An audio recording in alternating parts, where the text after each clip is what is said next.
ba sinabi nga ni Bato de la Rosa na mag-u-oppose siya.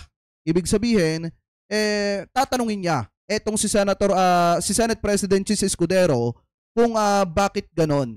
Mga kababayan, na ipapasa pa ng Senado or makakarating pa yung transcript or certified true copies ng transcript nitong Senado dun po sa ICC. Diba maliwanag nga yung sinabi ni Bato de la Rosa na magkakaproblema pagdating sa kanya. So ngayon, pakinggan naman po natin etong nakita nating balita na kung saan sabi dito, De la Rosa blocking submission of ICC transcript. Pointless. Ayon po dito mga kababayan sa Assistant Counsel ng ICC na si Attorney Conti. So makikita natin kung paano pangaralan ni Attorney Conti etong si Senator Bato de la Rosa. Ano po, so ngayon i-play na po natin. Ang sabi? Sabi ni Senator Bato de la Rosa, kung bibigyan daw ng liderato ng Senado ng transcript nung naging pagdinig po sa drug war ng Duterte administration ng kopya ang International Criminal Court, magiging raw yan parang tantamount sa pag-recognize ng Philippine government na merong jurisdiction ang International Criminal Court sa atin na hindi naman tayo miyembro ng Rome Statute na. Alamin nga ho natin reaksyon mula ho kay Attorney Cristina Conti, Assistant to Counsel ng ICC. Attorney, magandang evening. Si Johnson po ito sa Teleradyo. Good evening po. Sige, magandang evening, Johnson. Attorney, para lang sa mga hindi masyadong familiar, bagamat kayo malimit na naririnig sa mga balitaan, ano ba ang role na isang assistant to counsel? Kayo po, ano pong role ninyo sa ICC? Kung ano yung plain meaning nun, aasiste sa counsel o abogado na haharap sa anumang kaso sa ICC. Sa ngayon, ang paglilinaw lang natin, ang ICC ay investigation pa lamang, pero kapag tumungtong na ng kaso, pwedeng humarap yung mga counsel o mga abogado bilang abogado ng akusado, abogado na nag-aakusa o yung prosecutor, o kaya abogado ng mga biktima. Kasi ang pagkakaalam ko dito mga kababayan kay Attorney Conti, parang siya ata yung tumitindig na abogado nung mga nabiktima ng AJK mga kababayan at saka nung drug war nitong si Duterte, ng administrasyong Duterte mga kababayan. Ano po, kaya siya yung pinaka nagsasalita mga kababayan patungkol sa nangyayaring investigasyon nitong ICC. Ano po, so ngayon pakitama na lamang po ko kung ako po ay mali, ipagpatuloy pa natin. Alright. O sige, diretso po tayo dun sa issue, Attorney Conti. Sabi ni Senate President Chis Escudero ay po pwedeng mag-provide ng kopya ng transcript na naging pagdinig ng Senado sa drug war. Pero ang sabi ni Senator Bato de la Rosa, mukhang hindi yata tama, bagamat hindi dahil sa isa siya dun sa mga akusado sa kaso, pero baka raw maging tantamount sa pag-recognize ng Pilipinas na may jurisdiction ng ICC. Ganun nga ho ba? Well, fundamentally, that is incorrect. There is no point na pag sinabi mo porket nag-submit ka ng dokumento mula sa Pilipinas, automatic tinatanggap mo yung jurisdiction niya. That is only accepting that the ICC exists and respecting their processes. Yan. Although, kumbaga, politically, it would seem as if nakikipag-cooperate tayo sa ICC, pwede naman niyang i-excuse na hindi. Pero ito yung problema dun sa reasoning ni Senator De La Rosa. Ang gusto kasi nila, iisnabin mo na lang yung ICC hanggang nakalimutan na ng tao o kaya magpapanggap kang walang ICC. Kahit pag-aano natin kaisnabin yan, nandyan pa rin yan. Tama! Kaya hindi pwede yung sinasabi niya na if specifically we will provide the transcripts to the ICC, hindi pwede.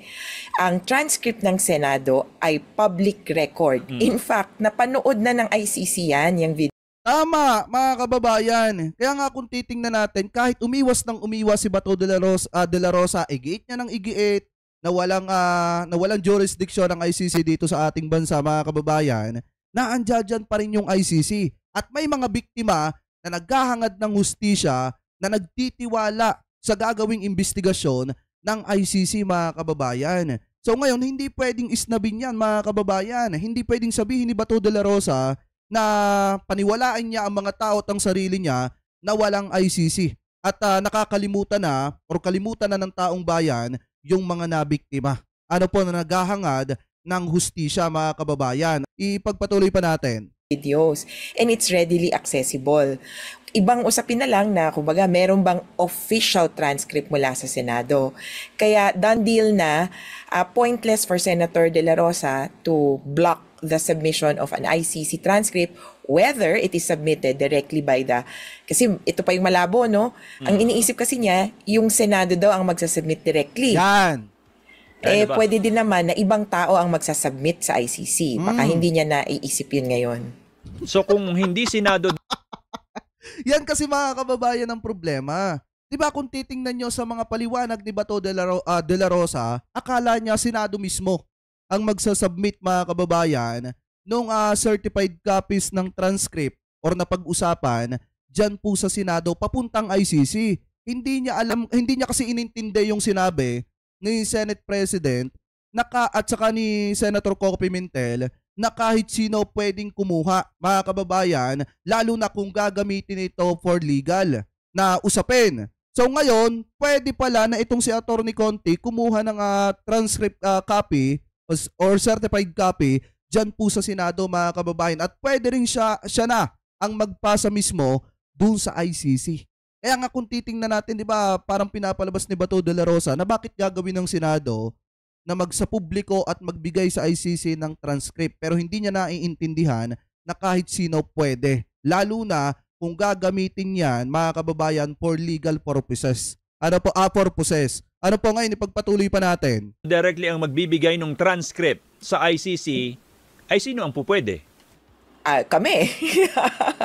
Kaya, yun nga. Yan. So, kung hindi Senado ang magsasabit ng transcript, burado yung logic ni Senator De La Rosa. Tama.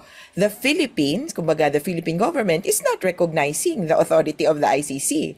But we are still here. So kaming mga abogado ng biktima, nandito at kayang makapagbigay ng isang official at public record sa ICC kung may kopya kami. Diba? Kaya yan ang palagay ko, bukas ang sasabihin niya, naku, wag bigyan ang mga victims ng war on drugs na hindi naman pwede. Sundan ko dahil yun, ulitin ko, public record ito. Susundan ko lang yung attorney na baka bukas makalawa ang maging statement ni Senator Bato, wag kayong bigyan ng kopya. Pwede ba yon? Hindi. Ito po ay public record at kung sino man ang in possession, public authority na in possession of a public record, kung Kaya nga mga kababayan, eto tingnan nyo yung sinasabi kasi dito ni Senator Coco Pimentel, eto nga yung sabi niya dito para lang may idea yung iba. Yan. Eto kasi yung sabi dito ni Senator Coco Pimentel. This will be able to all. Ibig sabihin, pwede sa lahat mga kababayan or available. Ano po, available to all or available sa lahat. If they want certified true copies because they need this for legal purposes, we will also give them certified true copies. Ibig sabihin mga kababayan, kung gagamitin yan for legal purposes, ibibigay nila yung certified true copies mga kababayan. So ibig sabihin kapag humingi itong sina Atty. Conti or itong si former Senator Trillanes mga kababayan sa Senado ng certified true copies ng transcript na pwede nilang maisubmit sa ICC mga kababayan, bibigyan sila ng Senado. Kasi nga, yan mga kababayan nakapublic na yan, napag-usapan na yan. Ano po at napanood na yan ng sambayan ng Pilipino. Kaya pointless na talaga yung gagawin ni Bato de la Rosa na pag-oppose or paghahabol o pagharang dun sa pagbibigay ng transcript sa ICC. Kasi ang pagkakaunawa niya siguro yung ICC yung Senado mismo ang magbibigay sa ICC. Hindi niya naiintindihan itong sinasabi ni Senator Coco Pimentel at itong sinasabi ni Senate President Chis Escudero. Ano po na kahit sino pwedeng humingi lalo na kung gagamitin for legal purposes. Ngayon, ipagpatuloy pa natin. Malinaw at maayos naman yung request, ay kailangan mong bigyan yan under ang ating regime of freedom of information. At itong public records ay kailangang ibigay sa loob ng parang 15 araw. Nakalagay din yan sa Anti-Red Tape Act Tama. na kapag may sulat at hindi mo inaksyonan sa loob ng 15 araw, pwede kang magreklamo sa kung anumang agency sa hindi nila paggampan ng gawain. Ayan. Attorney Conti, ano ba kaibahan ngayon na ang dating presidente humarap sa pagdinig ng Senado at siya ay Saka thank you po sa pakape. Maraming salamat po nagbigay ng kanyang mga pahayag under oath, yun ba ay magiging mas mabigat at pwedeng panghawakan ng International Criminal Court kesa dun sa mga public pronouncement niya nung panahong siya'y nasa pwesto pa? Magkaiba ang palagay ko magiging appreciation yan. Importante yung mga sinabi niya noon dahil panahon ito ng patayan. At signal yan para dun sa mga pulis kung anong gagawin nila. Itong pag-amin niya ngayon is an acknowledgement of accountability or responsibility under oath.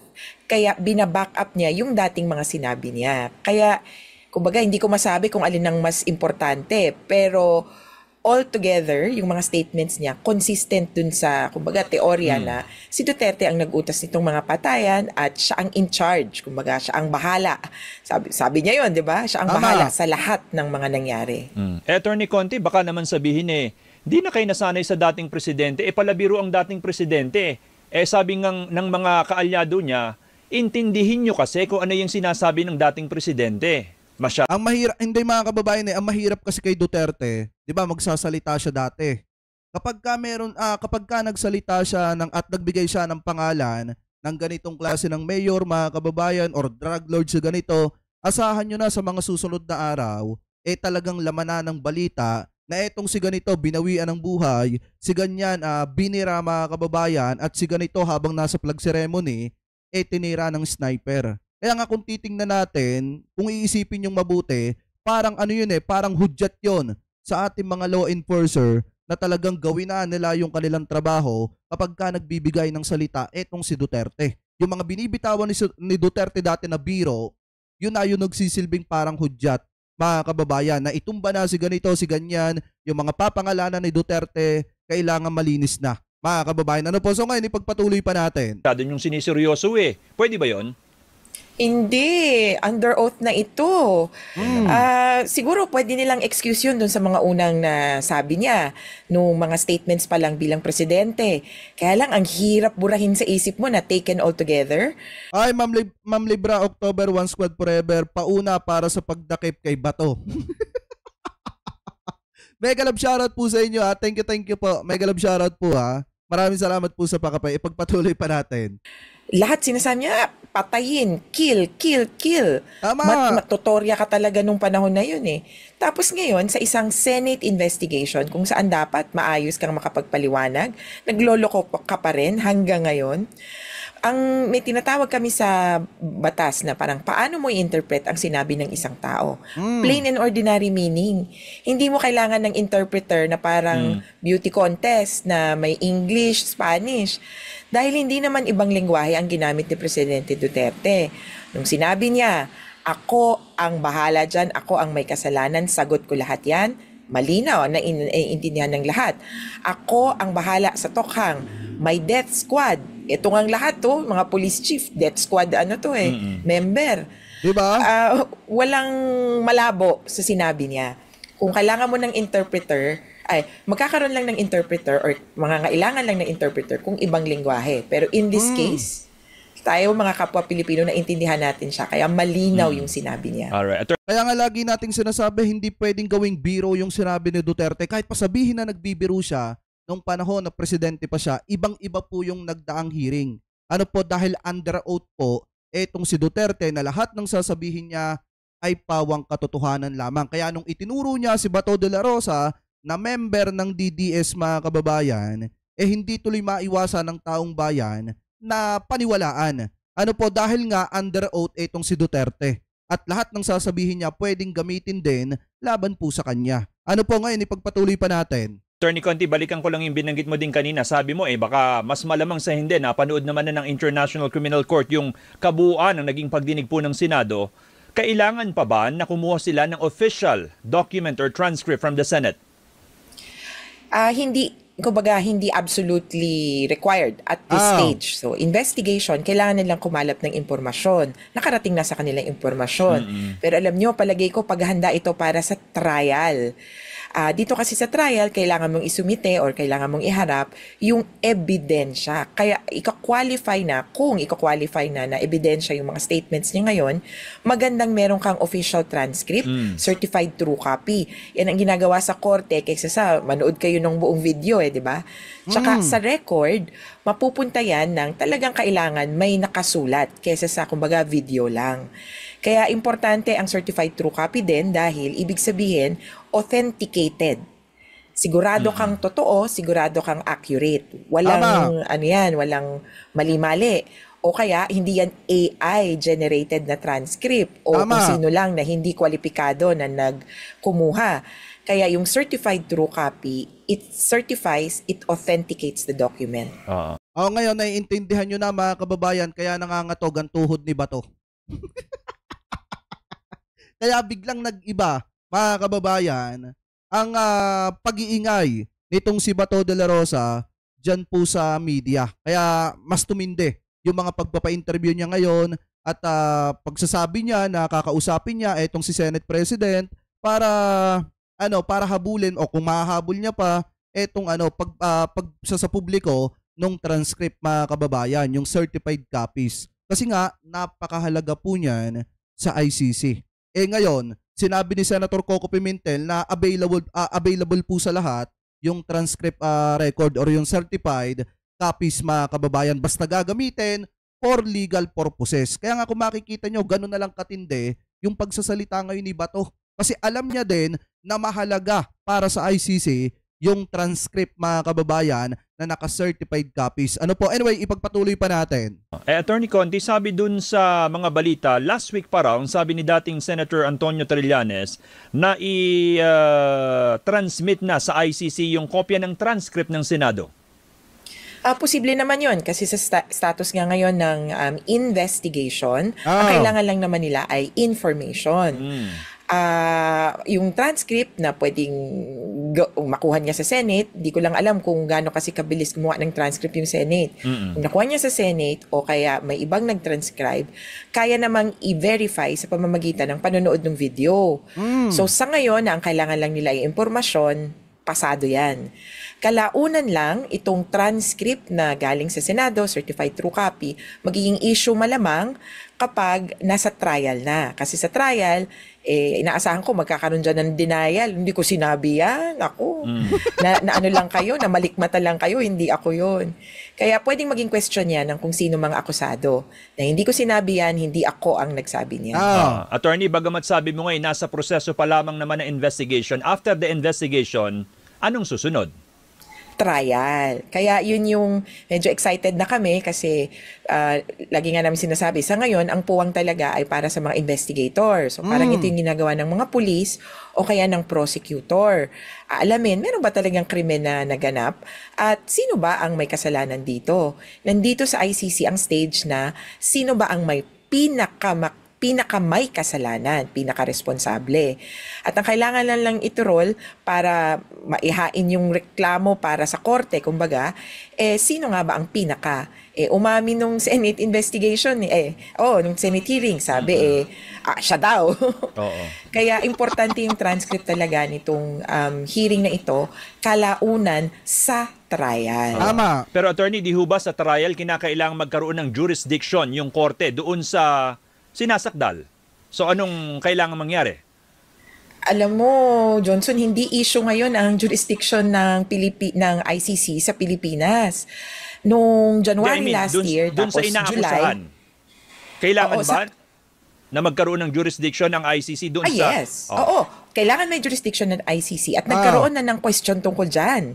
Dito sa ICC mismo, nagreklamo yung Pilipinas, pwede ba kaming nag-investigate naman kami. Sabi ng ICC, hindi.